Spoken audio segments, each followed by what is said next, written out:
Good evening and welcome to the February 10th, 2026 council meeting for the Village of Holly. Clerk, please call the roll. Weinbrenner, Here. Wendell, Here.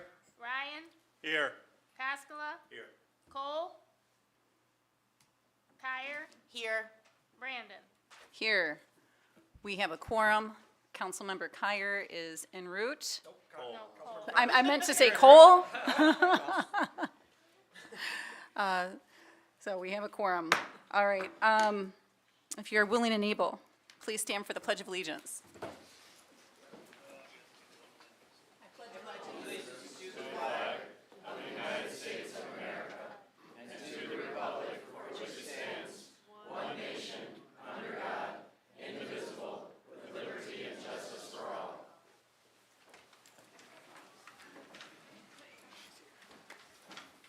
Cole's here, Madam President. Councilmember Cole has arrived.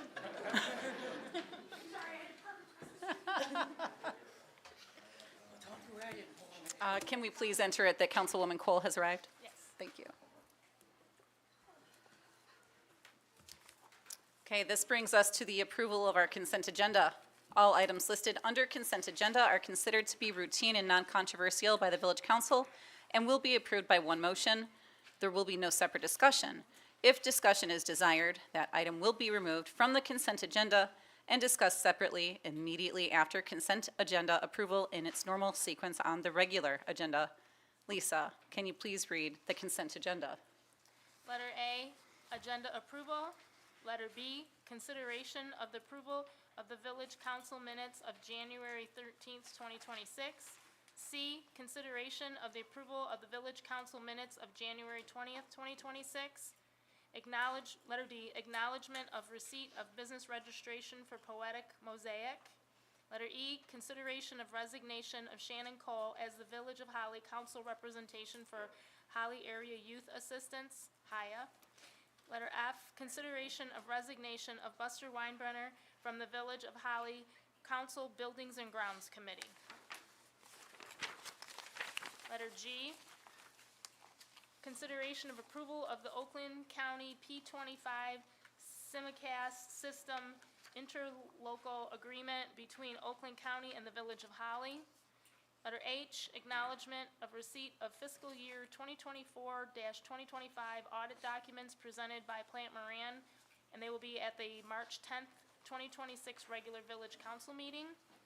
Letter I, consideration of resolution 2026-007, amending the Michigan Mutual Aid Box Alarm System Association, MABUS, agreement with the Village of Holly.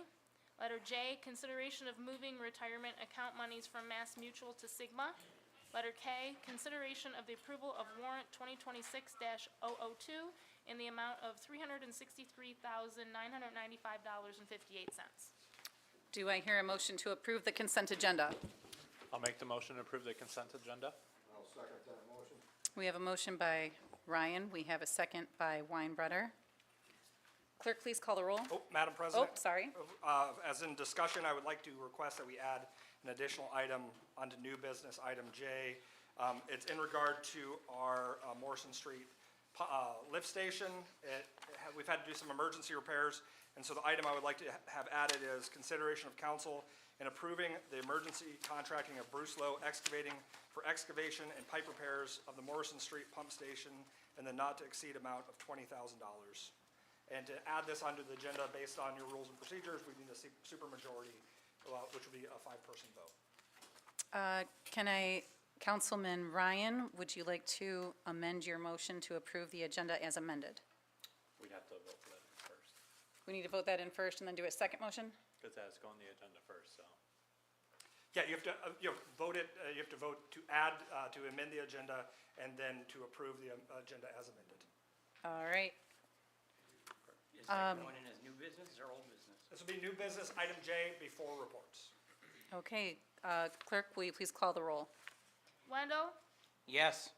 Ryan, Yes. Kaskala, Yes. Weinbrenner, Yes. Cole, Yes. Kyer, Yes. Brandon. Yes, motion carried.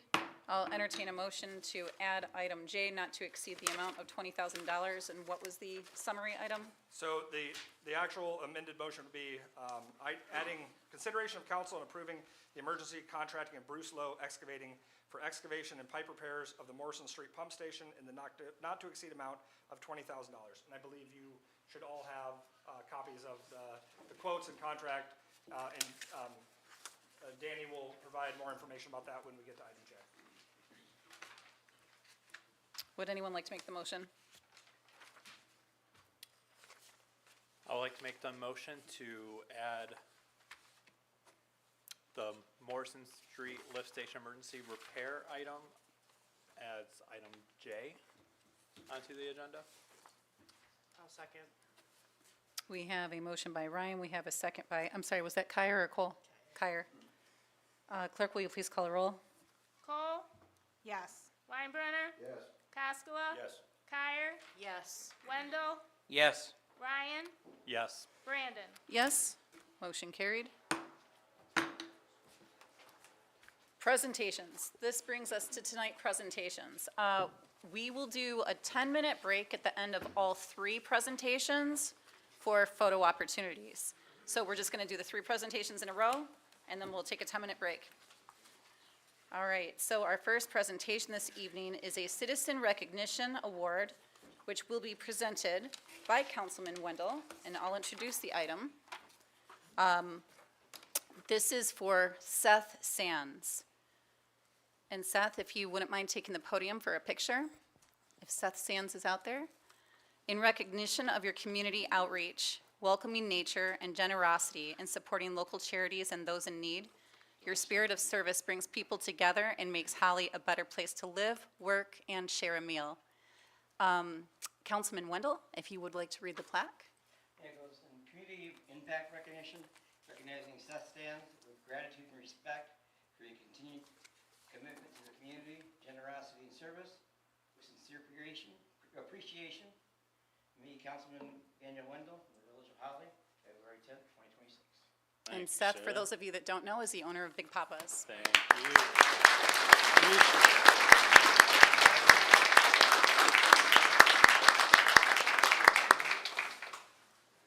Our next presentation will be a citizen life-saving citation presented by our Chief of Police. Jerry?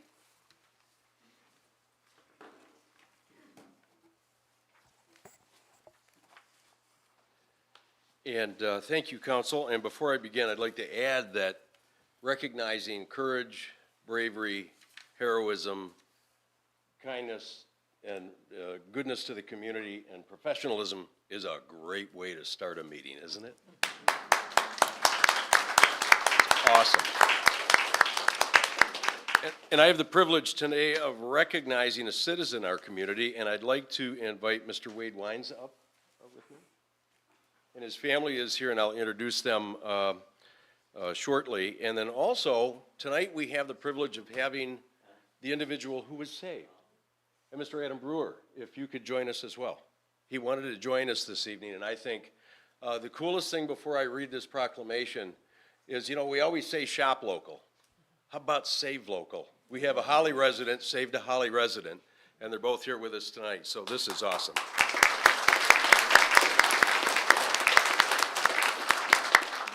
So I have a citizen life-saving citation to Mr. Wade Wines. I'm going to present that to him, and I'll read what's on that certificate for everybody in the room. On January 4th, 2026, at approximately 2:40 p.m., Holly police officers were dispatched to a report of a man and snowmobile that had broken through the ice on Bush Lake, near the 800 block of Holly Bush Drive. Upon arrival, officers observed several residents on the shoreline and Mr. Wade Wines on the ice communicating with the victim, who was approximately 100 feet from shore with his arms and upper body resting on the ice while still in the water. Mr. Wines had been ice fishing and was wearing a flotation suit and ice spikes when he witnessed the snowmobile break through the edge of the ice.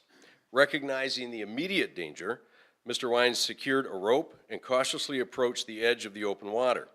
He provided the victim, 36-year-old Holly resident, with ice spikes and the rope. Mr. Wines then used the rope to pull the man from the water, allowing him to roll away from the opening in the ice out of further danger. Holly police officers then assisted the victim to a waiting ambulance where he was transported for medical care. The quick thinking, courageous, and selfless actions of Mr. Wade Wines prevented a drowning and directly saved a life. His actions bring great credit upon himself, his family, and the entire Holly community. Thank you, sir.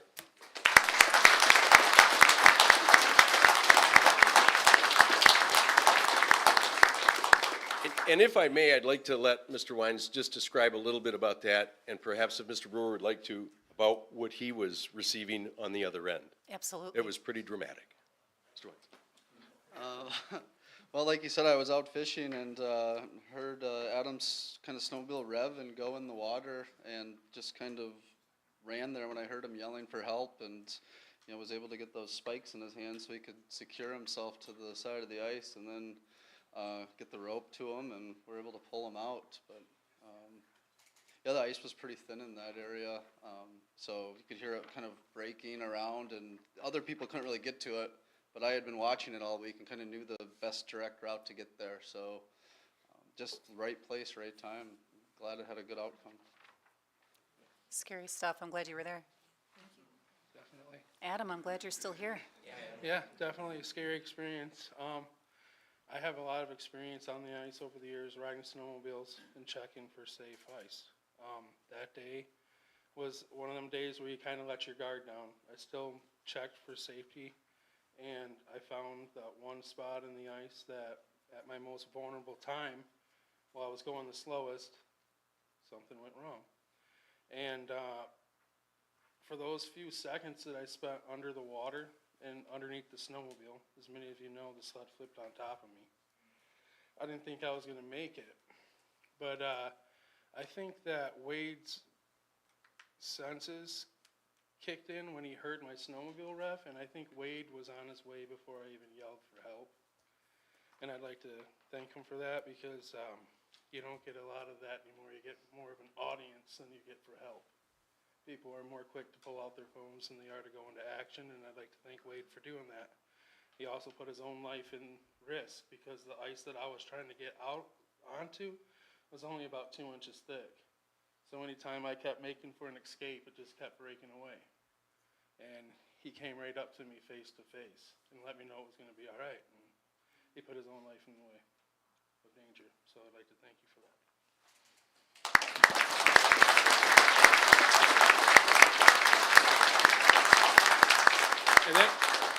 And that's the awesome part, and I appreciate so much having both these gentlemen here. And Wade's wife, Ashley, is here, and his son, Finn, and daughter, Lily, are here. And if I can have the family come up just for a second, because you guys got to see these T-shirts. This is the coolest thing. Chief, is Wade caught more than we expected? Yeah, I mean, this is awesome, right? So, it's not all heroes wear capes. Was it? Some wear spikes. That is awesome. So proud of Dad, proud of the community, and proud of everybody here. And also tonight we have Adam's parents here, Steve and Stephanie. So they're here as well. And if you're on social media right away, you saw Stephanie on there, just like I would be as a parent, going, "Thank you, Mr. Wines," and was so thankful for the intervention. So we'll get some photos afterwards, but thank you again so much. Thank you.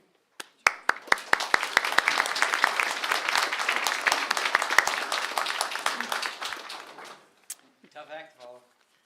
Our next presentation is this is another department life-saving citation presented by our Chief of Fire, Chief Watson. Thank you, Madam President, members of council, members of the community. Thank you for this opportunity to speak tonight. Tonight, I'm here to formally recognize the outstanding actions of our Village of Holly Fire Department EMS crews for a life-saving response that occurred on November 26, 2025. This recognition is for a successful CPR save involving Mr. Roger Coleman, and it represents the very best of what public service and community partnership looks like. On November 26, our EMS crews were dispatched to a medical emergency here in the Village of Holly.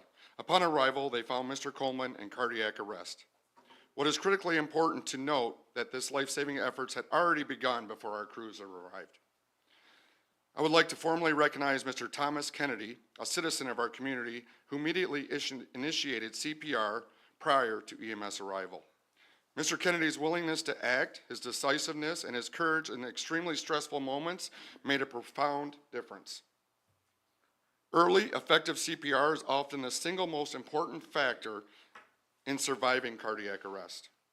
And Mr. Kennedy's actions gave Mr. Coleman the best possible chance at survival. Because of Mr. Kennedy's quick response, our EMS crews were able to seamlessly transition into advanced life-saving care upon arrival.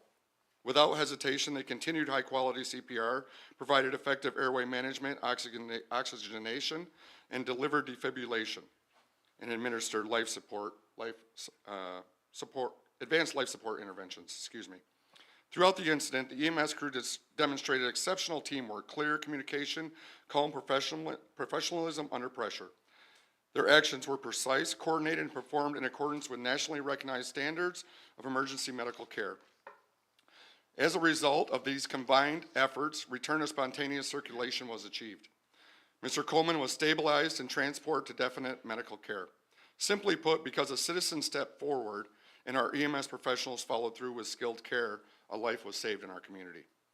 Cardiac arrest calls are among the most challenging situations our crews face. Seconds matter. There is no room for hesitation. There's no margin for error.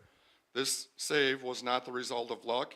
It was the result of preparation, training, and a strong partnership between our community and its emergency responders.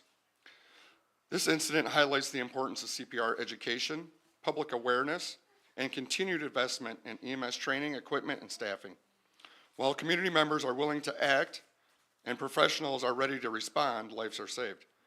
On the behalf of the Village of Holly, I want to publicly commend the EMS crew members involved in this incident for their professionalism, dedication, and service, but I also want to recognize Mr. Thomas Kennedy for exemplifying what it means to be engaged and caring for a member of our community. His reactions reflect great credit upon themselves, the fire department, and the village as a whole. I'd also like to acknowledge Mr. Roger Coleman and his family. We are grateful for the opportunity to serve and wish him the best continued recovery and good health. Calls like this remind us why EMS professionals are trained. Citizens alike play such a vital role. To the Village Council, thank you for your continued support of the fire department and EMS services. Your commitment to training, equipment, and continued safety directly contributes to the outcome of ones like this. This life-saving event is a direct reflection of that support.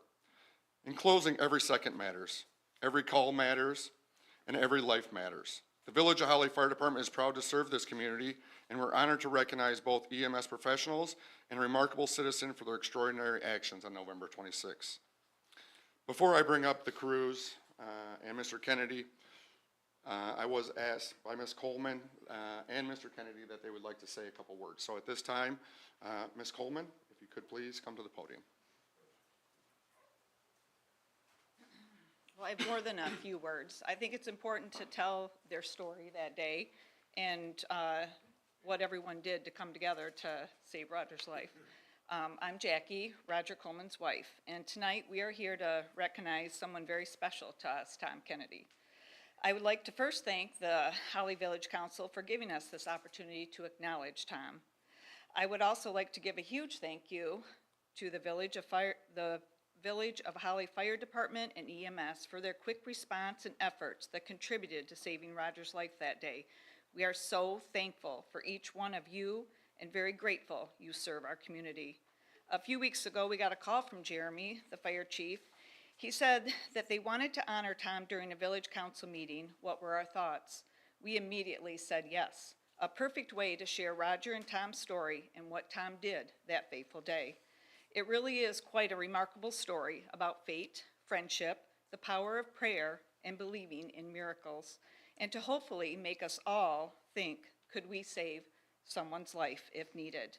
Do you know that if you don't break a rib during chest compressions, you're not doing it right? Roger had 2. Thank you, Tom.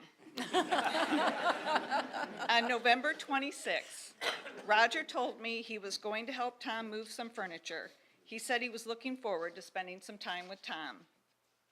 Roger has done work for Tom at his building in Holly for over the past several years. They had developed a friendship, and spent many times hanging out at his building. Around 11:30 that day, I received a call from our son that he had got a call from Tom to say Roger's heart had stopped and he had been revived and they were taking him to Henry Ford Hospital.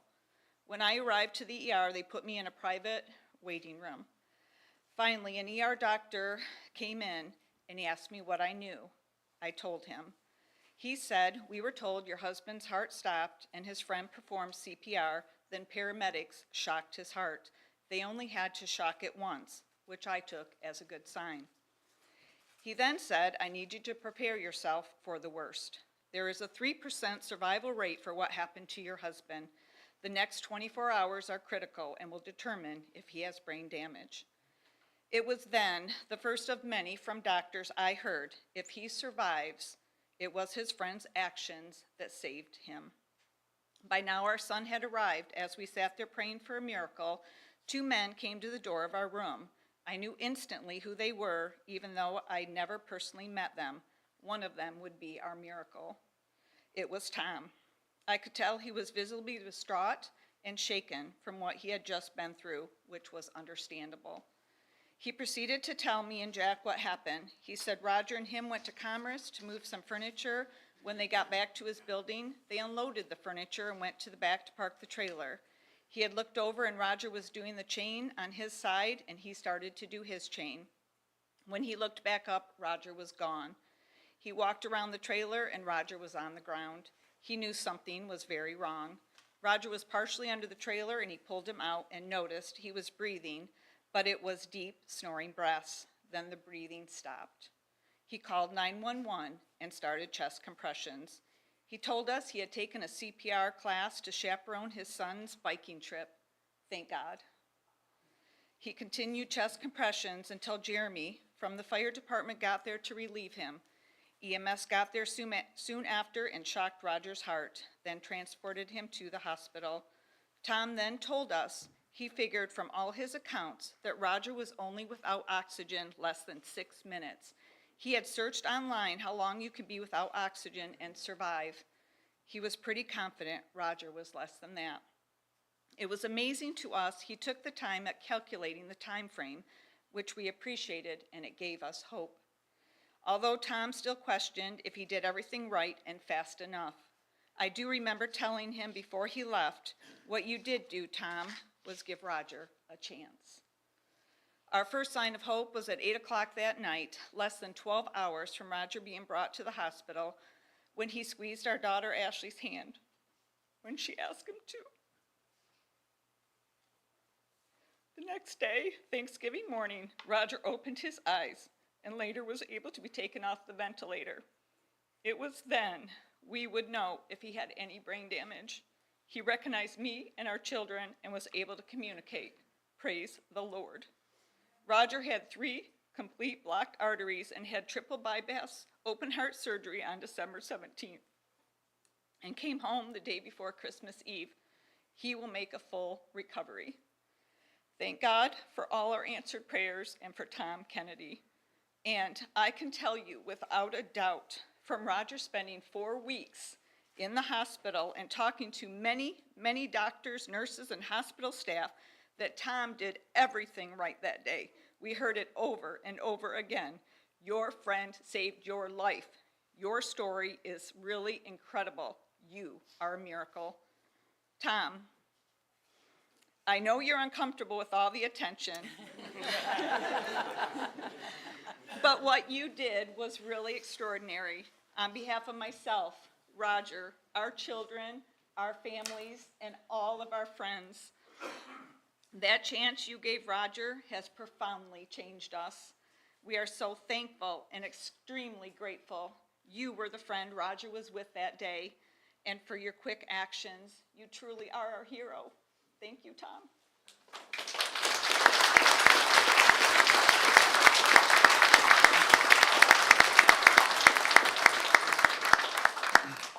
Thank you, Ms. Coleman. Appreciate that. Council, if you would, Mr. Kennedy would also like to say a couple things. Mr. Kennedy. Absolutely.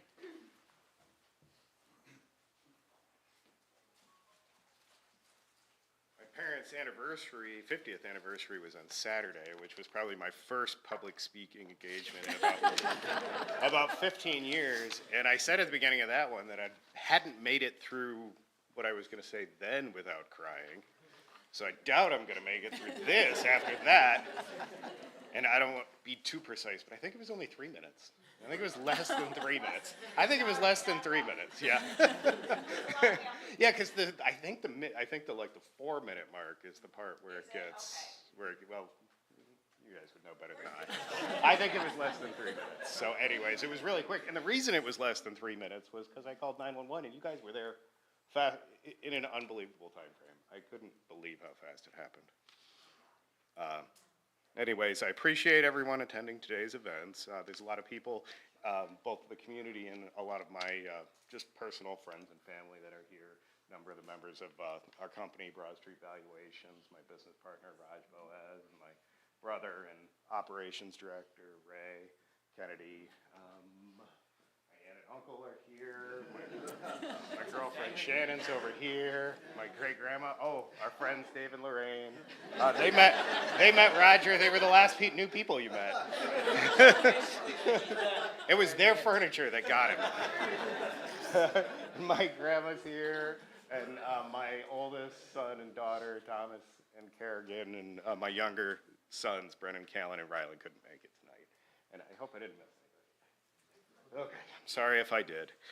Let's see. I have always found it very awkward to answer the question on Thanksgiving, like, what are you thankful for? I'm just, like, not great at coming up with good answers for that kind of things. But this year, Roger's heart attack was Wednesday before Thanksgiving, and I had heard from his family that he was doing well by the evening. So then on Thanksgiving, when I was asked that question, I confidently answered taxes. That's what I was thankful for. I forgot. I messed up the line. And I reflected on my experience as an American and business owner and confidently answered taxes. Tried it twice. And what I really meant is that I was just the first step in a much bigger process. It started with me, then the 911 dispatcher, the emergency services who arrived very quickly and efficiently at the office, and then later on doctors, nurses, and surgeons at the hospital. And kind of to echo what you already stated, it's the taxes that pay for all this equipment that we need in these emergency situations, but also for the careers and dedication of all of the emergency services here in Holly. So thank you guys for keeping my friend alive. I met Roger in 2012 when we moved from our building on Broad Street over to the building on Elm Street, and Roger's done a tremendous number of things to improve the building, important renovations and restorations for us to be able to run our business out of there. And over these past 14 years, it started out as just a contracting situation, but you become a very good friend. Thank you. As you mentioned, I did take a CPR course for when my children were doing mountain biking back in 2018, and it had a online portion, but then an in-class CPR practice where you practiced on a model, and this course did prepare me for the event. And I really want everyone to know that if anything happens, if you encounter somebody who's injured or unconscious, the first step is simply call 911 and then follow directions. And that's really what I did. Additionally, I looked up the cost of the course. It's $92 with the Flint Red Cross where I did it. And I'd like to offer just to reimburse 10 people from our community who want to take the course. Just reach out to me.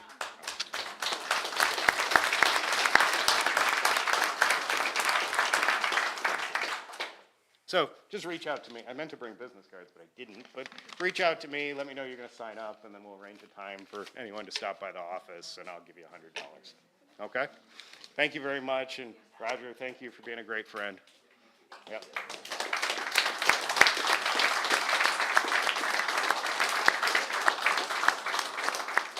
Don't sit down.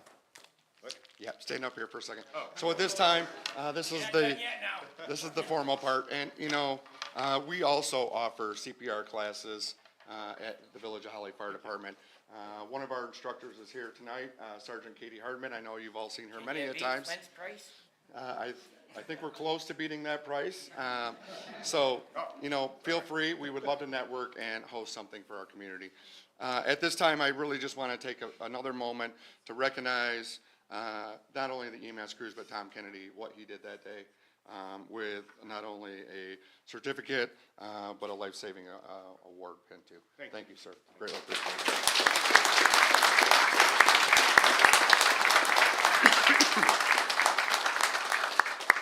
At this time, I'd like to introduce the crew, so you have a name with a face, that attended that night, or that afternoon. Brandon Stinnett, firefighter, paramedic, did call me and had a family emergency.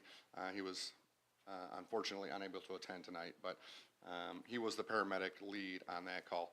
Also on the call was firefighter EMT Grant Berger. Come on up, please.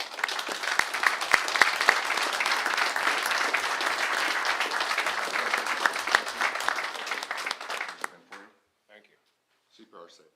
It's not very often that members of our crews get to have that pin. I've been doing this for a long time and I've only seen it happen a couple times, so to be able to do that. Second on the crew, Mr. Coleman. Yep. Assistant Chief Kurt Nitschke.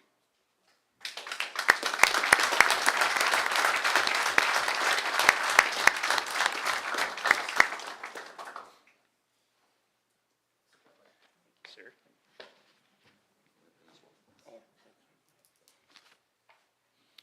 I know we've taken up a lot of time, and I apologize for that. This is a special moment for us.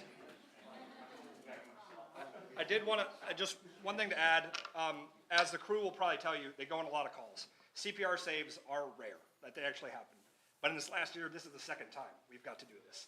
And it's just because of the training of the community and just, you know, like, we're gonna make sure that we are offering as many opportunities so everyone else can get this kind of training and, you know, help out in the same way. So I really appreciate it. Thanks, appreciate that. Council, thank you for this opportunity. Mr. Coleman, I'm glad to see you. Thank you so much.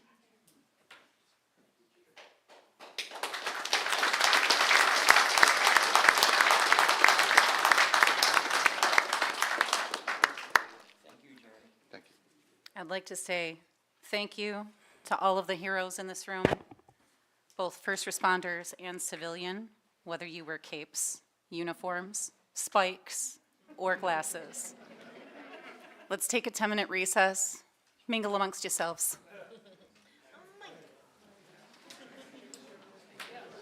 If anyone would like to take, the different groups would like to take pictures with council, we'll do it up here.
Ladies and gentlemen, we have 1 minute until we re-enter session. We have 1 minute, please.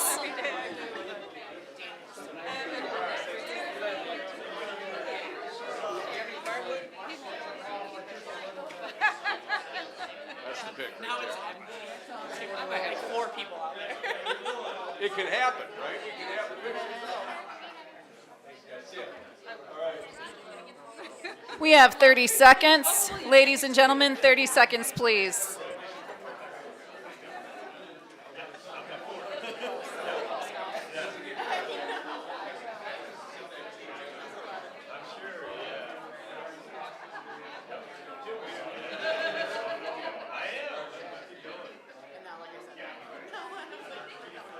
Poor Marlo all by herself. You had a bunch of friends.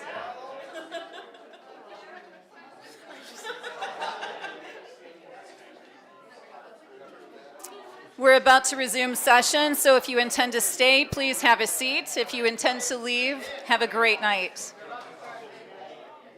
Please also tell Councilman Wendell to come in. I'm just trying to see if I get someone to yank me out. Okay. That's what I wanted to do here, Mike. Sorry. All right, welcome back. We are back in session. And this brings us to public comment.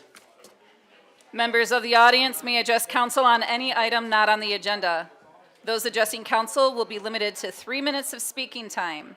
After each agenda item, there will be an additional 2-minute public comment period to speak on that item before council votes. Could someone shut the door, please? Bob, shut the door.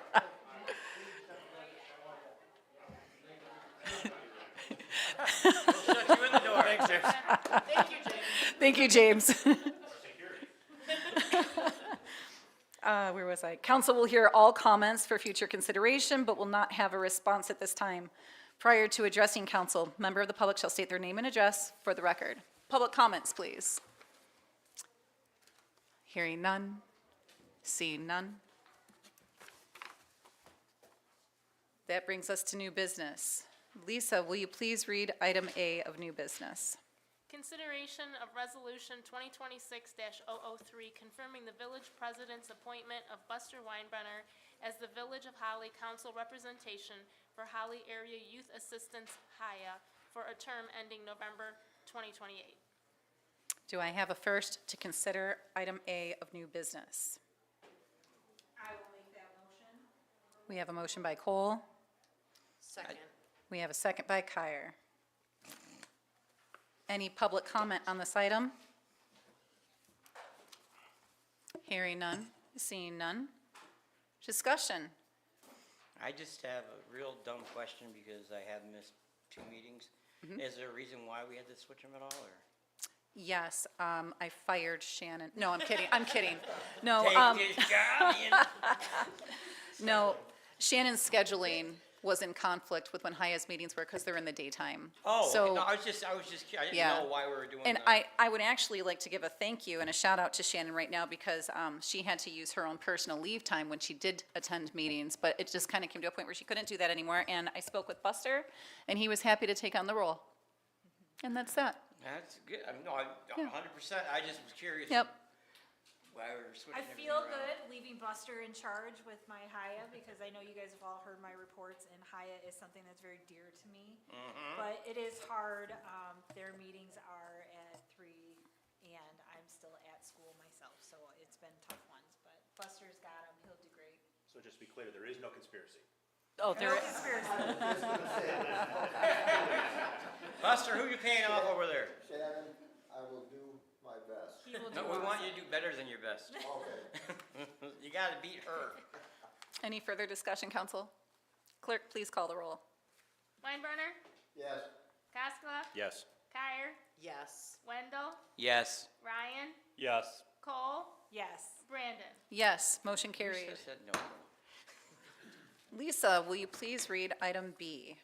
Consideration of Resolution 2026-004, confirming the village president's appointment of Shannon Cole to the Village of Holly's Council Buildings and Ground Committee for a term ending November 2026. Just a quick intro, same topic. I wanted to take a little something off of, well, Shannon actually offered to take something off of Buster's plate to kind of even it out, so, That was nice of her. yeah, do I have a? Shannon is a nice lady. I'll Do I- make a motion to approve the consideration for making Shannon Cole on the Village of Holly Council Buildings, Village of Holly Council Buildings and Grounds Committee for the term ending in November 2026. We have a motion by Wendell. Second.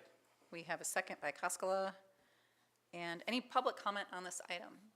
Hearing none, seeing none. Any discussion, council? Clerk, please call the roll. Cascola? Yes. Kyer? Yes. Wendell? Yes. Ryan? Yes. Cole? Yes. Weinbrenner? Yes. Brandon? Yeah, motion carried. Lisa, will you please read item C? Consideration of Resolution 2026-005, confirming the village president's appointment of Jeffrey Carl to the Village of Holly Parks Commission with a term ending December 31st, 2028. I will introduce this item as well. I have a message from Jeffrey Carl, but I'm pretty sure I have his resume on me too. Good evening, council members and Holly community. I want to apologize for my absence this evening as I am recovering from COVID. When my wife and I moved to the village 6 years ago, part of the reason we chose Holly was the outdoor recreation it offered. As new parents, we're looking forward to the warmer weather to spend time in our parks. It would be my privilege to serve alongside my neighbors on the Parks Commission to help ensure safe, clean, and inviting local parks for Holly families and visitors. Thanks, Jeff.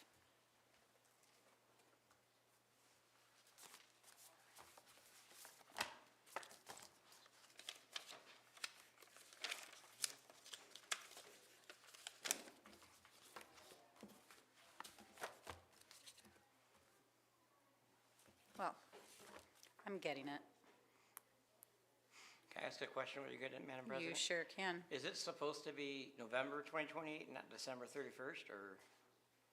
Because everything ends out for November.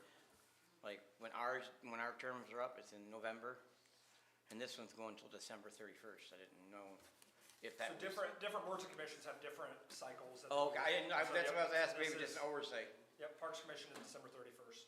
Okay, I was just curious if it was oversight or not. Okay, so he has a Master's of Arts from Eastern Michigan. He has a Bachelor's in Science. His major was Criminology and Criminal Justice. He went to Oakland Community College.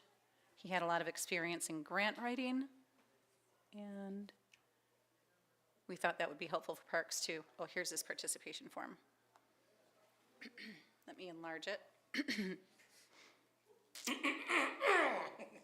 So he is the OCC facilitator for some student programs.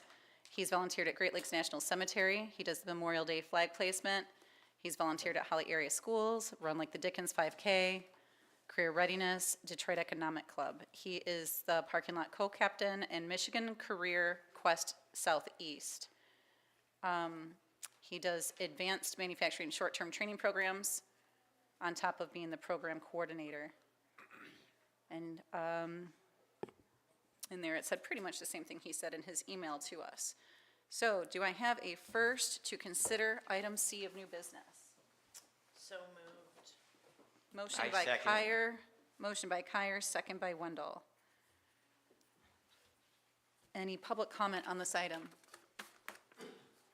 Hearing none, seeing none. Council, any discussion? As a liaison to parks, I'm just very excited with all the accoutrements that he comes with. Obviously, we know we're in kind of tough financial straits. Our parks are one of our least funded departments, so it's going to be very helpful for us to have somebody who has grant knowledge that we can make use of our beautiful natural resources that we all enjoy here. Anyone else? As a former Parks Commissioner, because I will say that was my first dabble in volunteering here in the village, and I love my time on parks. But all of your commissioners who are doing this by volunteer, the grant writing is on them. So this is amazing that we have another community member who's willing to step up and help in that way. Council? Okay, Lisa, will you please call the roll? Kyer? Yes. Yes. Ryan, Yes. Cole, Yes. Weinbrenner, Yes. Cascola, Yes. Brandon. Yes, motion carried. Lisa, will you please read item D? Consideration of Resolution 2026-006, authorizing budget amendments to the fiscal year 25-26 budget. Do I have a first to consider item D of new business? I'll make the motion to consider the resolution 2026-006, authorizing budget amendments to the fiscal year 25-26 budget. I'll second it. We have a motion by Ryan, we have a second by Weinbrenner. Lisa, would you like to introduce this item? I actually can. Okay, So, yeah, Madam President, Council, so this item is 3 budget amendments. 2 of them are on the DPW side of the house. One is to cover the brush pile grinding at Sorensen Park for $15,000. We're transferring funds from our, I thought we already approved. from non-departmental transfer of funds to our contractual in order to cover that. Another is for cemetery to cover equipment repairs that we need to do in order to be able to mow our grass and everything at the cemetery. And the third one will be for the municipal analytics, which we talked about in the past. Right now, that is moving from a contractual, to contractual and non-departmental from the transfer fund balances of non-departmental.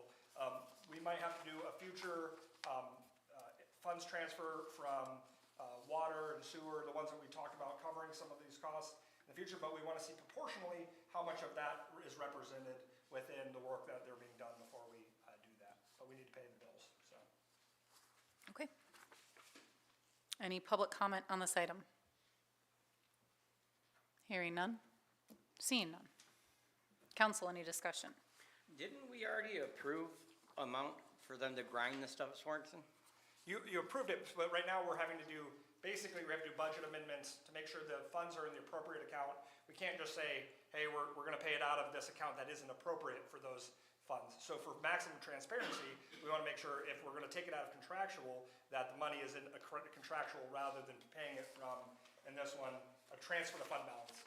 Again, it's just part of, making sure that we're completely transparent and we're doing everything appropriately. So what we already approved, we're just pulling it and putting it. You're not improving the expense, you're approving the funds transfer from one account to Yes, another.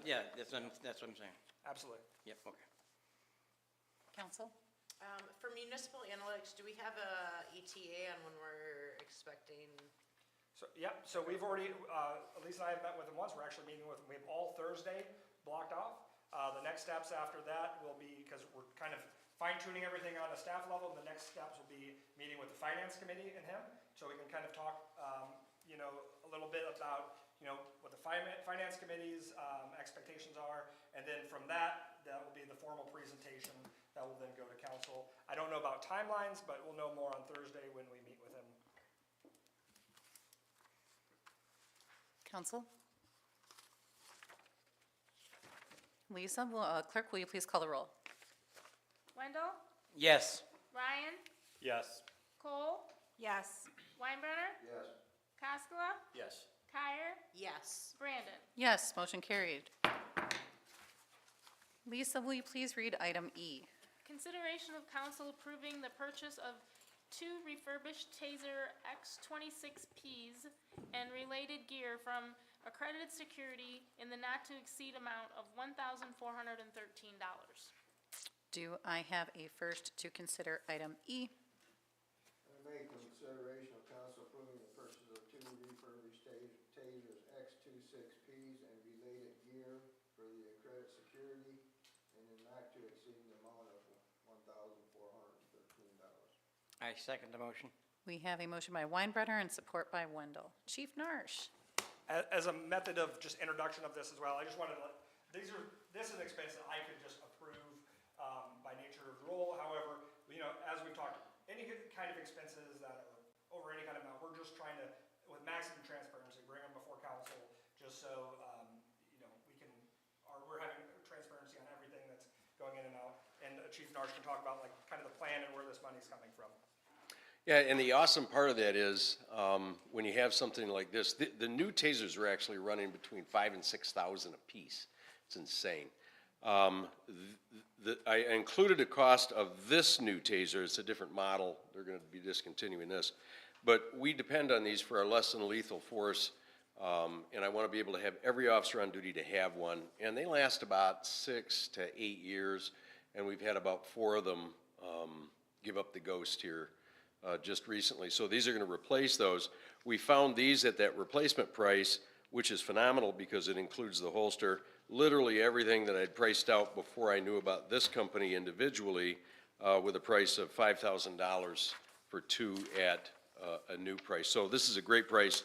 It's coming out of our drug forfeiture funds. We have some funds in there that we can use these funds for. And in addition, we've applied for a $1,000 grant from our insurance carrier, MMRMA, which I've actually already talked to our rep, and he said it'll be approved before it gets to him. So our out-of-pocket costs will be about $400.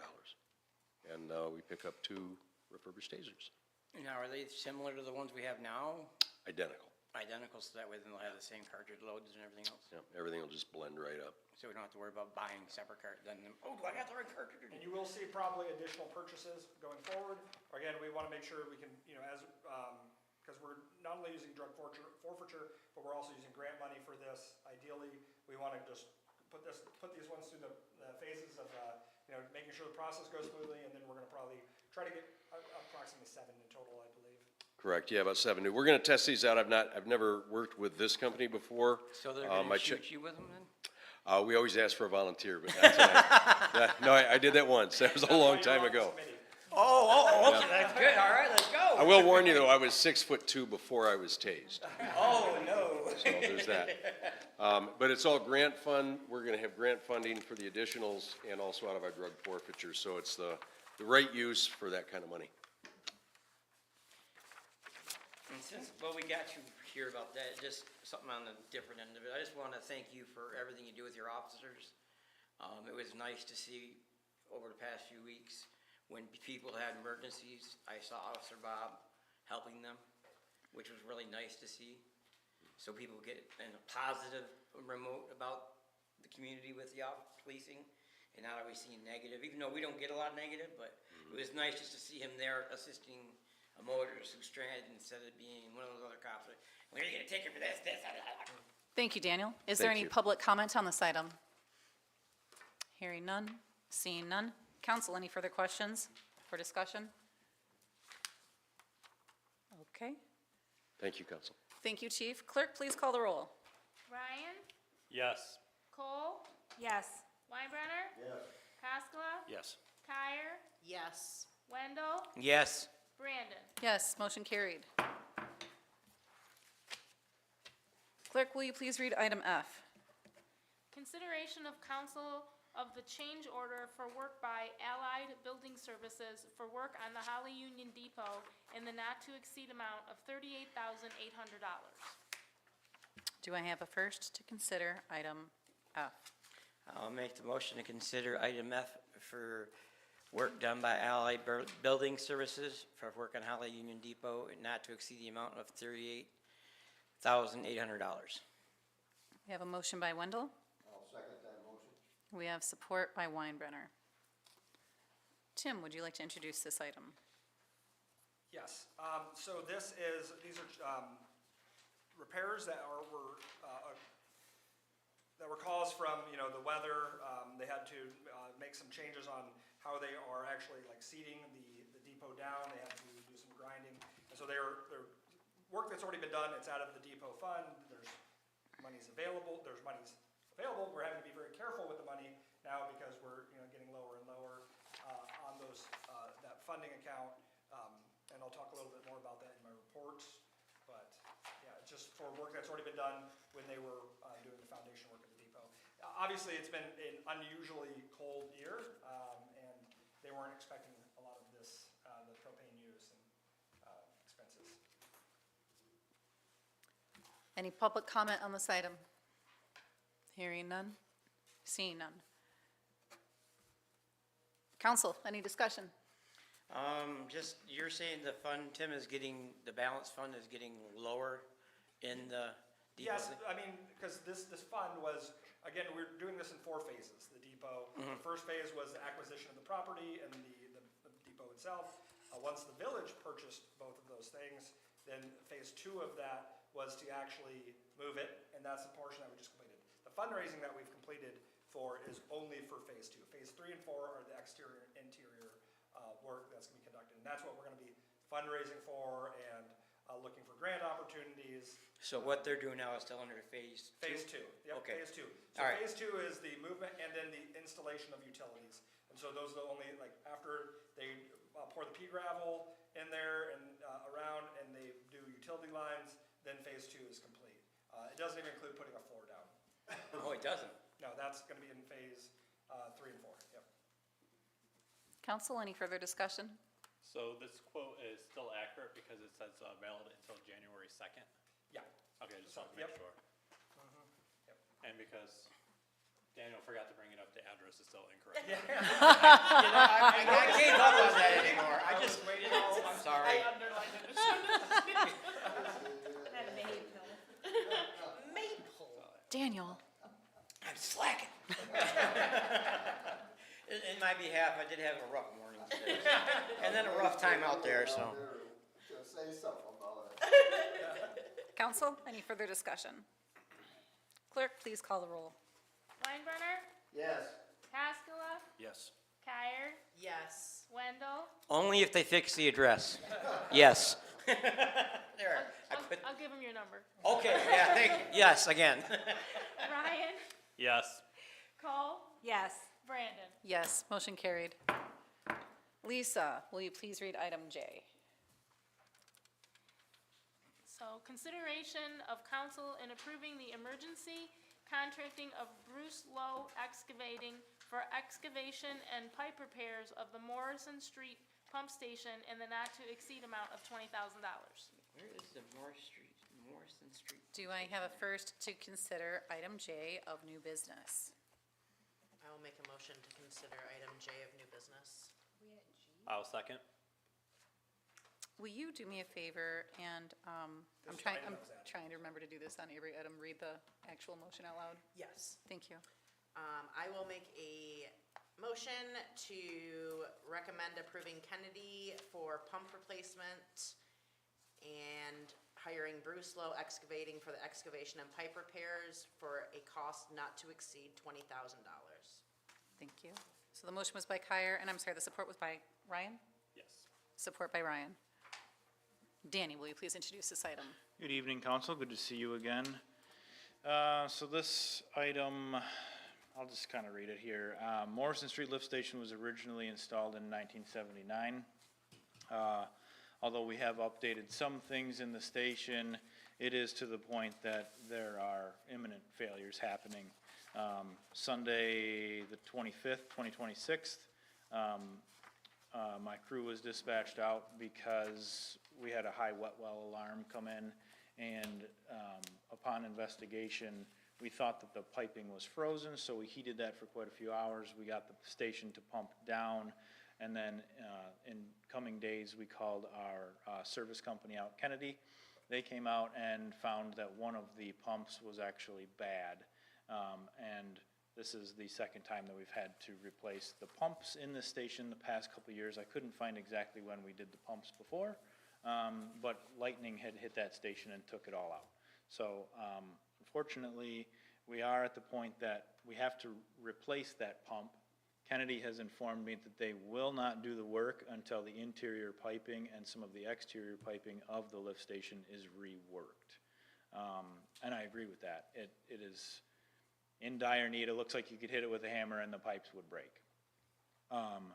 So with that being said, I did solicit bids.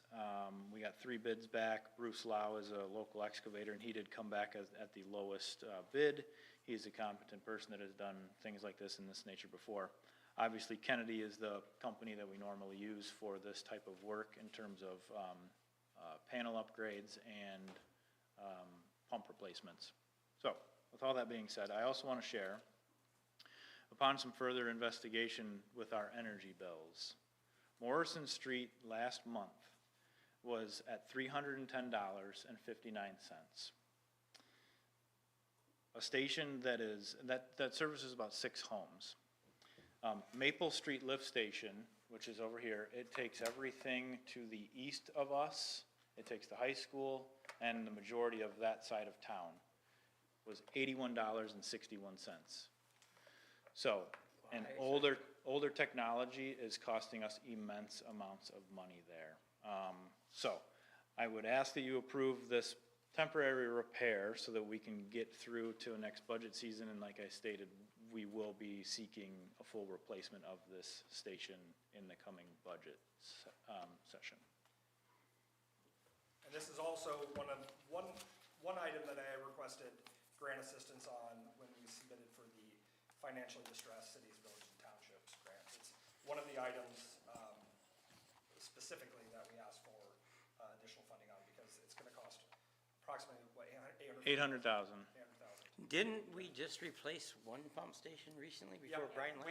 We have a lot. Oh, I know, I'm just saying, we did just do one though, right?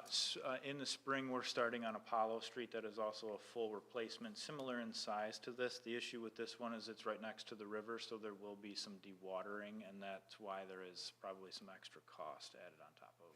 Where the is normal. Morrison Street at? I can't find it. So it's Oakland Street and Oh. Emily. Right there. It's Academy. There's 3 streets there. I've seen They're all the the same vans out street. there, then that's why they're seeing that one there. Okay. Any public comment on this item? This will come out of sewer fund. just- Yep, that's yep. the only other- Council, any discussion?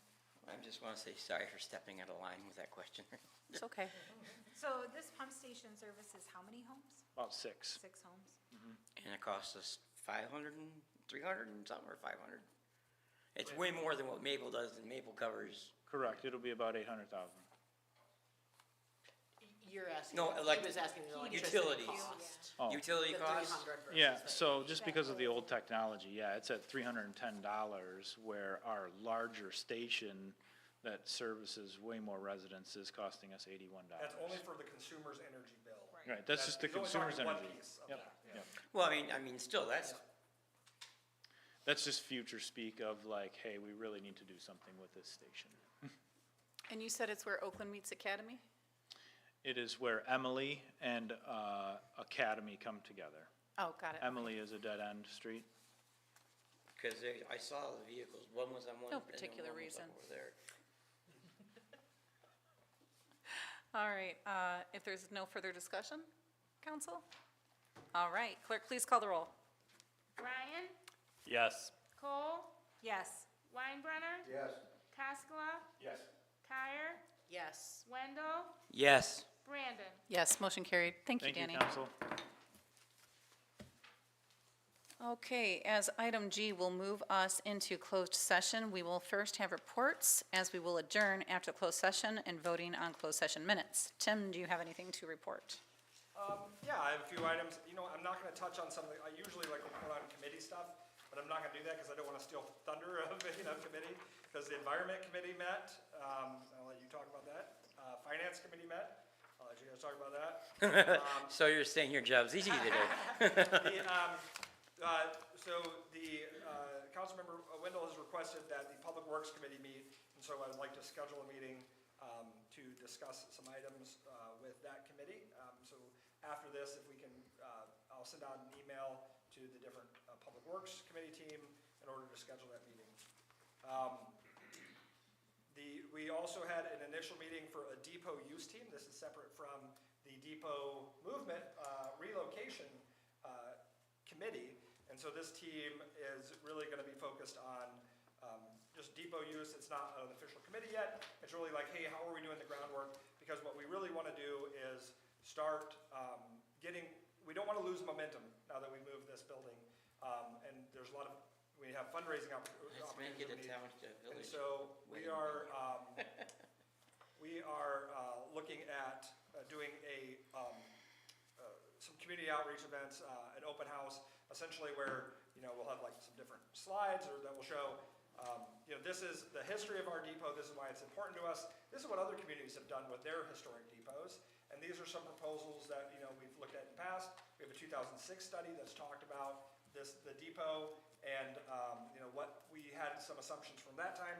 I think some of those have changed, So really, we want community input. We'll do it in person, we'll do it online to get that. We're hoping to complete that throughout the spring, and so that when we're going into the summer, we'll have a better idea of use. Because phase 3 and 4, when we're doing interior and exterior work, are gonna be informed based on how we're gonna utilize it. If we need, like, you know, depending on how the interior of the building is done, will be based on that use. And so, we are working on that right now. As I mentioned, we submitted a couple grant requests for the FDCVT grant. We'll see how those pan out. The next grant opportunities we're working on, or congressional funding, is our CPF funding for fiscal year '27.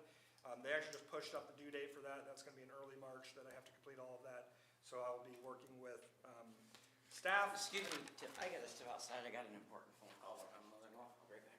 Yep.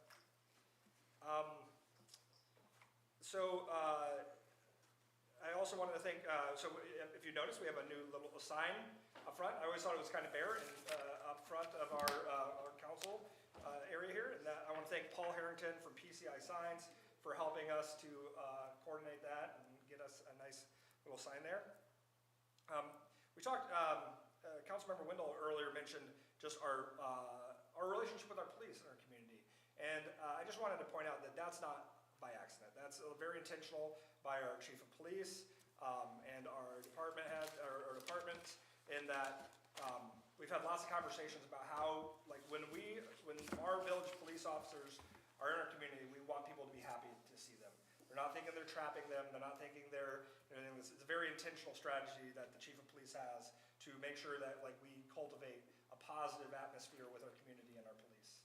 I also wanted to thank our DPW workers.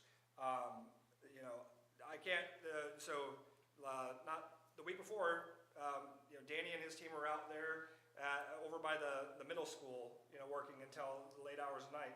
And then he was there on Sunday working on the pump station that was, that went out. And so just, they do so many hours, and it's such a small team. Our DPW team a few years back went from 12 to 6. And they've just, more has always been asked of them with less. And so, like, I just can't be thankful enough that we have such a great team that just keeps everything moving within our community. And we don't really notice them until things go wrong. But they are responsible for caring for the system that is, we talked about this pump station from 1979. Most of our infrastructure is 30 to 50 years old. And so they do an amazing job with what little they're given to to provide for our community. And pending any questions, that's all I have for right now. Okay. Staff, anyone? I have a few things. Yes, please. Okay, so the first thing, again, as you guys saw, Plant Moran has finally finished their audit, so they will be coming in March. So if you guys have any questions or whatever, they'll be coming in for the March meeting with their presentation. Just want to give a shout out again that taxes were due September 30th and are payable to the village until February 28th. Afterwards, you'll have to go to the county to pay them, the Oakland County Treasurer. And I also wanted to, we've been getting a lot of feedback regarding the forms, and I just want to, again, be on record to say that the Oakland County Treasurer, well, actually it was their IT department, had put a pilot program out with the villages of Oakland County only right now to redo their forms, the tax forms. So we were as one of the residents said today, one of the guinea pigs. So they're taking a look at it, and we have a meeting on a week from Thursday, and I'm gonna give some feedback to Oakland County about, I would like to do some changes for next year because the residents thought it was very confusing and some of the fonts and things like that. So I will be very vocal there because, again, we've had a lot of complaints. Additionally, there was, as Tim was stating, that there was a town hall that happened, and there was an inquiry raised at the town hall regarding the decrease in the liabilities, and I wanted to respond to that, and there was a decrease of approximately 2.7 million, and one of the people at the town hall had asked the question, what that was in regards to, and that figure represents the reduction of bonds, because we do pay, principal on bonds, and also there was the reduction in the pension liability due to that grant that they received. I would also like to give an update on FOIA, which is Freedom of Information Act requests. I want to let everyone know, especially the public and the council, that in the months of December and January, the village had received 14 FOIA requests. We have completed and closed 10 of the requests. 3 requests are waiting payment of deposit, and somebody came in and paid one, so we have 2 now waiting deposit, 1 we're working on. And then 1 request is in the fact-finding status, and an extension has been processed. And then also, I want to just give an update. I mean, I know it's only February, but, you know, we're preparing right now, the staff's preparing to get the templates ready for the upcoming budget. I forgot one important update too, is that we hired a DDA director and he started, and so we've been working with Kevin and to fix a lot of the processes, and so, you know, him and I have had a lot of conversations about, you know, what does this reset look like, period, and how are we working towards like fixing some of the processes that have caused some strain between our, you know, between the DDA and the village. And so really excited to work with them. We had a lot of good conversations about the way forward. We're still gonna be healing for a while and fixing things, but our goals as the entities and as a team are all the same. Like, we all want the same success. And so if we fix some of these processes, then I think that it's gonna be invisible to anyone but Kevin and I, so. Okay. Any other staff? Hearing none and seeing none. Okay. Jim, let's start with you. Thank you, Madam President. Would it be okay if I asked Attorney Gilman some questions? It's fine by me. It'll cost you $500 an hour. He's not that much. So I did have a couple questions. Mr. Price mentioned that we do have a new DDA director. I reached out to him for some clarifications on a couple other processes. He's still trying to get his feet wet and understand how everything works, so he wasn't sure of how everything worked. But one of the items that I was most curious about was, it kind of caught me off guard. The DDA currently is my understanding that they're operating, or per Sherwood Stouffer, is operating under bylaws that council has not approved. Is your understanding that council has to approve bylaws? That is my opinion. I've given that to Tim. I've spoken with the DDA's attorney, shared that opinion. She disagrees with me. So yes, that is my opinion. So I looked at it too, and right in the Establishment Act, it says the proceedings and rules of the board are subject to Open Meetings Act. Okay, the next thing. The board shall adopt rules governing its procedure and the holding of regular meetings, subject to the approval of the governing body. So, the governing body being council. So do you know what their argument is of why that doesn't? Yes, so the argument is that the only portion that needs to be approved are the bylaws relating to the Open Meetings Act. If you look at the section that you just quoted, which comes from, it's in your ordinance, and it's also in statute, and it's identical between the two. And this is only, this is the DDA statute right here. Whatever thickness that is, but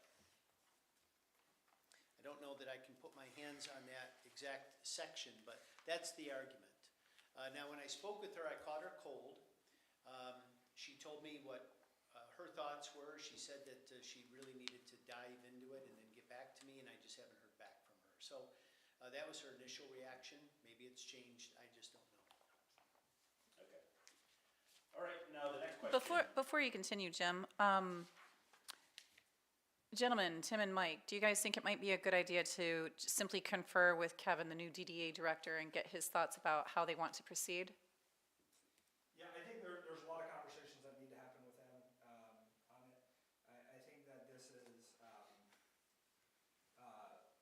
is something that obviously predates him. So because Right. we've reached out to the attorney and also the chair before Kevin came forward saying, you know, we believe that these bylaws, you know, aren't admissible until they're approved by council. And so I don't know what our next steps is, but I've had those conversations with him. Okay.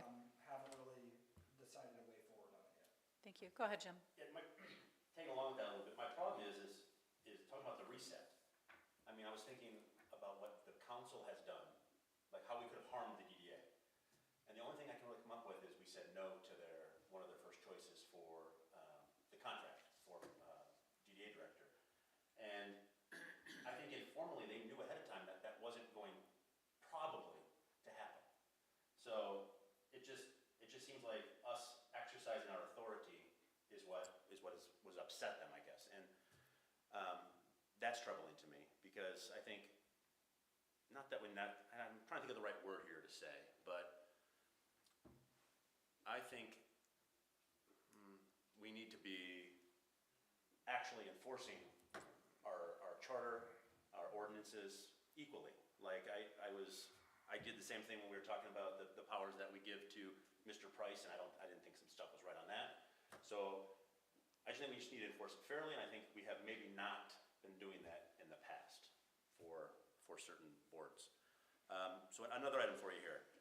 What's your opinion on, like one of the last items of I think it was DDA talk yesterday about having bank accounts. What's your opinion on our charter allowing bank accounts? Because the way I read it is all village money must be approved, or must be in bank accounts approved by the governing body. Yeah, so the operative language there is village funds. I think it's section 8.8 of your charter says that village council shall designate the depositories for village funds. And so the question is, what constitutes village funds? When you go through the statute references all the possible sources of funding for the DDA. And while I have not looked at their budget in any detail, in my mind, there's a real question about, well, are all those funds village funds? I don't believe so, is my initial reaction. So I think that's two different things, though. I'm saying, for instance, the Village of Holly is the taxing authority. The DDA is not the taxing authority. So therefore, it should be village money. Well, but I think that all the village is really a pass-through for that. We collect it, and then those funds go immediately over to the DDA. I don't think the fact that we collect them makes them village funds, at least with the tax increment financing, the captured funds. Those belong to the DDA. That's the heart and soul of the DDA's budget.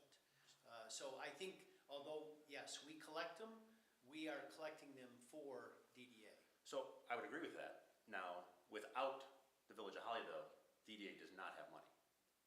They don't have tax funds.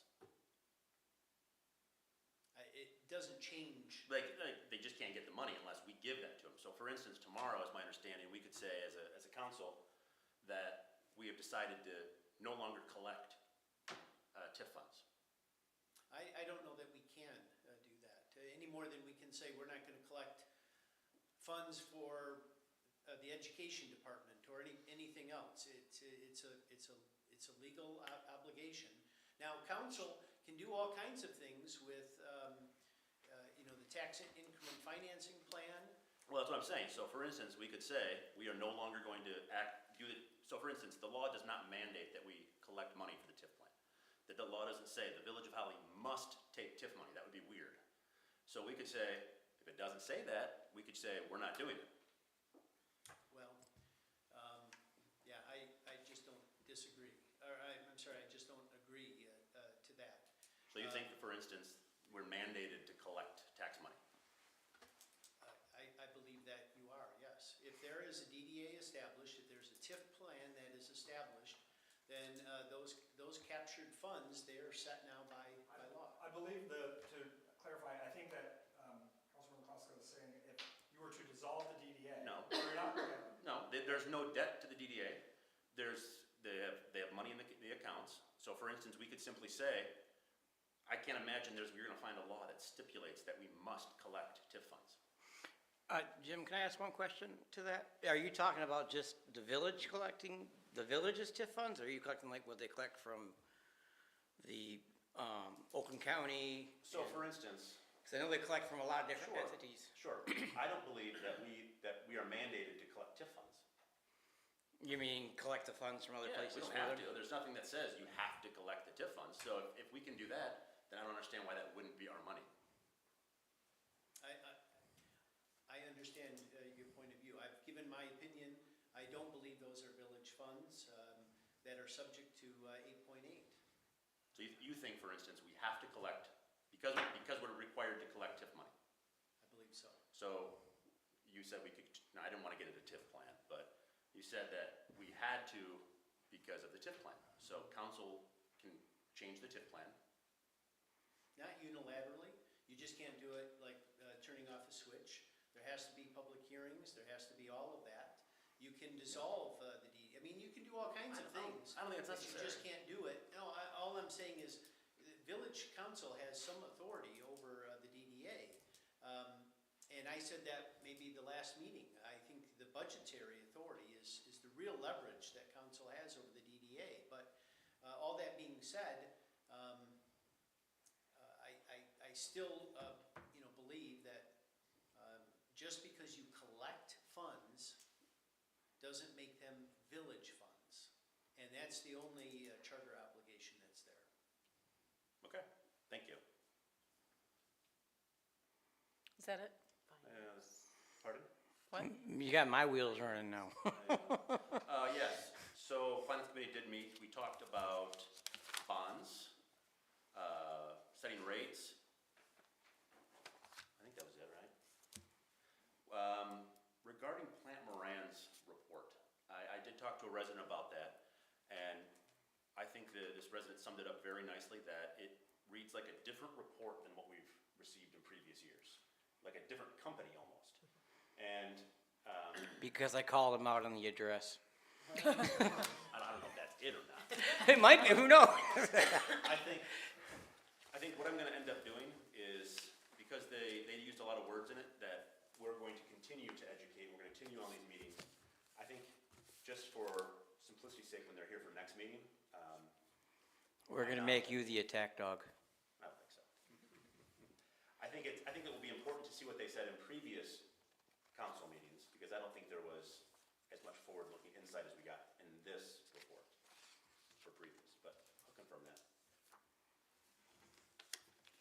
Does the council benefit from, based on some of the questions, if at a future meeting, like I did a presentation, someone does, on what exactly TIF, tax increment financing is, like what does it actually represent, and like how it's calculated? Just maybe that would broaden the understanding. I know that, based on some of the questions. I know that some people have done, maybe more research, but if you feel like that would be beneficial, and I could cover some of PA 57, like broad strokes, again, not as much as maybe someone that specializes in it, but having read a lot of it, Is there a way to contact the Michigan Department of the TIF? The stuff they talked about in their amendment thing, they said there is a department? So there are there's programs like Main Street in the DDA that can provide some training on that, but we got to remember that they also have a Main Street bias, right? So they're going to be. Oh, yeah, biased towards- that's what I'm saying, if we could go to the state of Michigan, though, Yeah, also. I don't think the Department of Treasury will really come out and do any kind of training, but there is PA 57 training, and there's TIF, training available, and that's what I would probably lean on, and I would get, just some of their slide decks and utilize it and make sure to, bring it before. Even make if sure it it's was all a legal one-on-one, before. I'd be game for that, too. And even if it was just like a 10, 15 minute, this is what it is, because it's not only village funds, it's also, because it's capping the money that is received that goes to the airport, the parks, the Oakland County parks, the museum, and things like that. So if money gets released, one of the reasons that, one of the benefits of a TIF plan and a DDA like this is that the money stays within the community. If the money were to get turned back to the governing body, well, it's not only us. We would get only a percentage of that. It would go back to the county as well, and to the airport. To each taxing authority. And to each taxing authority. So we wouldn't, it's not like if they were to have to, if they had $500,000, it doesn't mean that $500,000 would be coming back to us. we might only see 100,000 of that. We might only see $100. Well, So yeah. how does everyone feel about asking Tim to maybe do a presentation at the beginning of another meeting? Yeah, I could do that. Or I could do it as part of our budget work session. I know that everyone wants to add another half hour to our. Yeah, but that might be the best time, if we can get some information about TIF, PA 57, our relationship to DDA, so that we can be educated. I think that's a great idea. Understanding where the money's from can't hurt any of us. I agree with that one, April, thank you. Jim, did that conclude your closing comments? Yeah. Okay. He'll come back with Okay. something in 10 minutes. Just to say no. Are we keeping you awake, Danny? Buster?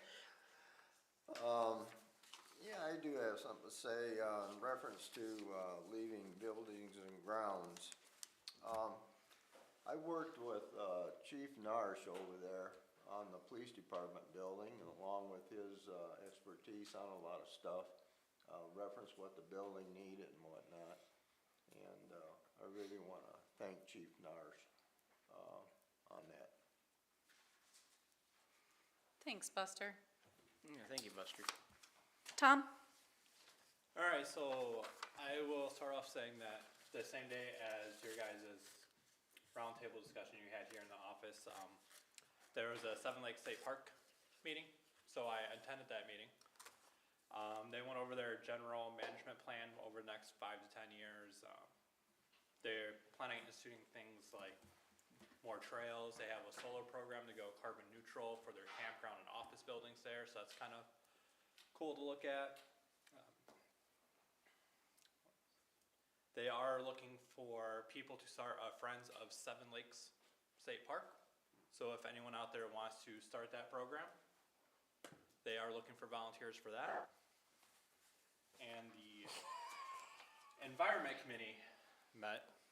We went over the Michigan Green Communities Challenge, and it's pretty much like how we can get rated, different ratings for a sustainability challenge. The categories include planning for inclusive and lasting impacts, climate resilience, energy efficiency, sustainable land usage, and various things of that nature. So if people are doing any projects out there in the village and you think any of those categories kind of meet your needs, reach out to the Environment Committee, which is myself, April, and Amber.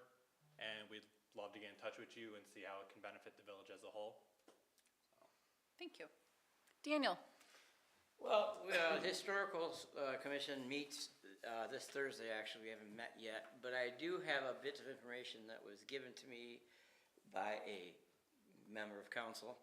It appears that somehow or another, I've been starting mischief in this village since 1914. And I've got to figure out now how to fill out a FOIA form so I can FOIA that piece of paper. Because I'd like to be able to have a copy of that piece of paper. And then I could research back onto it to see whether or not it's in due relationship or just because of how it's spelled. Can you read that sentence for us from this book from 1914 that we found in our archive? I'll have to get to this part here. I just got one little part of it. It says, it's called order, I know that. The president called Councilman Wendell to order in 1914. Because I was just being loud again. I couldn't believe, I just couldn't believe that when she said that. I'm like, what did I do wrong now? Oh, come on. I saw that. You know I had to send it to you. I know. And then, the council, we did do a walk, as you guys know, we did do a walk today through DPW, which was real nice. Thank you, Dan. There are a couple of concerned areas that he had that I feel are very important that we need to address, either as a council or we address with Tim or something like that. And one of them was the kitchen floor. And, the roof over the bays, that's a bigger situation to handle, but the kitchen floor seems like it's small enough that it wouldn't need even our input on it, because you can't keep a kitchen area clean and sanitized and not trip if the tiles are all doing everything. And so I'd like to try to see, just because the guys do work hard, when they're out there, when they get these snowstorms and they get -degree weather, and it's not easy. And I just also want to give a thank you to all of our village staff because, yes, Plant Moran has been one of the better reports that we've had, and I think it's due to the fact of how in-depth they've went with everything, I think, so. Thank you, Daniel. Shannon? Let's see, well, I left Haya. No. But before doing that, I did start looking at how other area youth assistants collect money and different things. And the city of the Village of Clarkston also utilizes block grants to help fund their youth assistance. It is a way that we have done it in the past. So when budget talks do come up, I haven't really left Haya. I will still be advocating, and I think Buster is going to be a great mix. Buildings and grounds kind of goes along, but I did meet with Danny and Tim about some things that we saw online where people were concerned about the cemetery and modernization. They were already on it. They have programs in place. They are lacking manpower, of course, which is where we're at with everything in the village at the moment, but they had already looked into that. It was already on their radar, and I love that they're proactive in those kind of things. They are looking at some data entry projects in the future. I personally would like to reach out to some of our local colleges and maybe reach and get some interns involved. There are some great programs here. So I think the village is doing some great things. Today's presentations, you couldn't find a more moving reason to belong in this community. I mean, seriously, between kindness, neighbors helping neighbors, our public service, that is why we live in the village. So I appreciate all of that. Today was a good day. I mean, did you hear the one gentleman say he couldn't believe how fast the ambulance service made to him? And if we didn't have in-house, it wouldn't happen like that. We don't want to talk about state police response times. I'm just saying, that's one of my pushes about, if we want that good response, we gotta have Not good that they people. don't do a great job. They just are far away. Thank you, Shannon. Madam President Pro Tem Kyer. Thank you for getting She's my got a name red right. pen out there. Sorry. For the first time today. What was that, Shannon? Wait, she did back into me at the DPW just now. So Parks met last week. We are deep into budget items. Again, our DPW is so overexerted basically with all kinds of projects going on, and we rely heavily on them as a parks board. So we are working on that. Also, we also talked about cemetery. We found that in our ordinance. Again, I think that's something that needs to be brought up, that this council has been very active, and our staff as well, within going into these old ordinances, seeing things that we aren't doing that we maybe need to do. So Parks has been offered that opportunity to go over that. They asked for the ordinances specifically on, there was some miscommunication where they felt like they were potentially going to be out there mowing the cemeteries. Wow. So we had to get real specific with them and let them know that no, again, we would just be kind of doing administrative work, that I wasn't going to ask them to mow our cemetery for $15 a month, but we also have a new member coming on board, our Parks Committee. It's always been one of my favorite committees. I fought for it when I first got onto this board. The people that serve with us on the Parks Board are just the embodiment of what this community is about. They are ready to step up. They are the people that are serving you your cider and your donuts and your hot dogs at all of our events. Park cleans up. Park cleanups. When is the first Waterworks Park cleanup? We will be having park cleanup. Let me pull up my calendar because we're going to be doing a walkthrough in April. And So it's then- still a couple months out? Yes, we usually Okay. do it. We try to do park cleanup around Earth Day. Oh, okay. And I know Sue Julian and the Headwaters Trails, they generally try to do it around the same time too, so we can get a bunch of people together. We will be focusing again on Waterworks Park, and the parks cleanup will be April 25th is when we have it scheduled. Do you guys usually get a lot of trash from that at all, or? Generally, it's a lot of brush cleanup. We try to clear up down by the river, and, you know, we do it once a year, so then by the next time we're there, the next year, what we've done needs to be done again. No, Yeah, there's a I lot totally of- understand. I just didn't know, cause I was up north at my uncle's house and they had, something going on at their city hall. And they had a rubbish truck there that people were throwing stuff into, and I thought, well, maybe we could talk to Republic if they. The township already does, cleanups. Okay, no, I was saying just for the park one, just for that park one, I didn't know how much The stuff. DPW is really good. They bring out, do you remember how many dumpsters we filled last year of brush?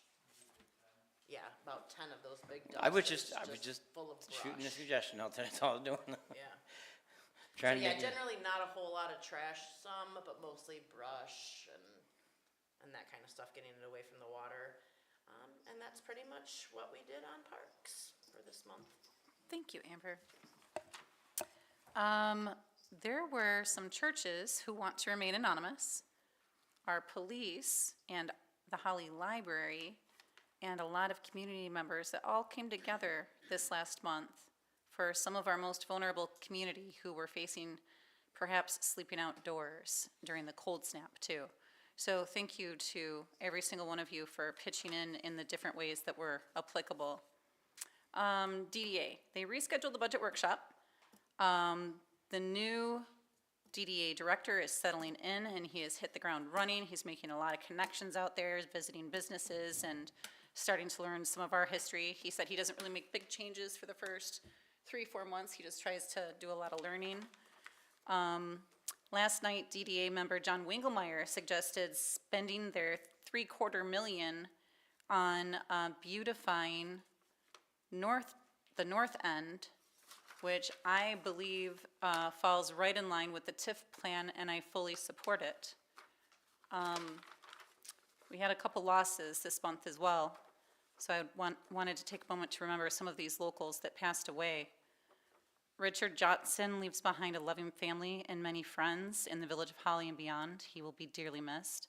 Lobo will be deeply missed. He was involved with the car show here in town and a beloved member of our community. And this is a note from Holly Hotel, from Chrissy and George. With hearts full of love and gratitude, we celebrate the life of Stella Schlaff, a tenured server at the Holly Hotel. She passed away in early January, surrounded by her loving daughter and dear friends. Stella was a radiant and captivating woman who illuminated and enriched the fabric of our restaurant story. Thank you, Stella. Your dedication is now a lasting legacy. You are home now. So just a moment of silence to honor them all, please.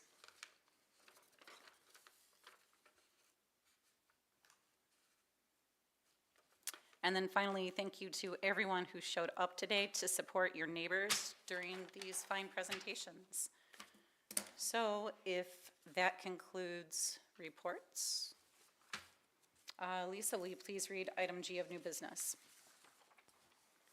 Consideration of village council to enter into closed session to review the village attorney's written legal memorandum and review the closed session minutes from January 13th, 2026 and January 20th, 2026 pursuant to Open Meetings Act 276 of 1976.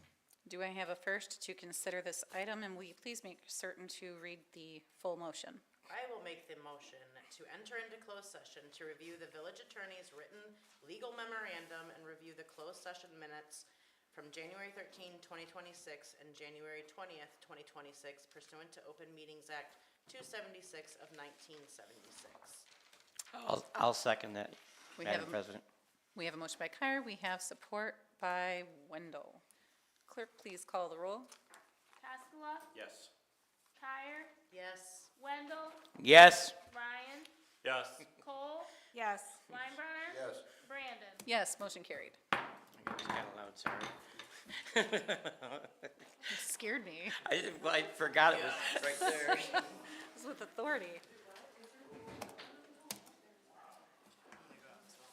Okay,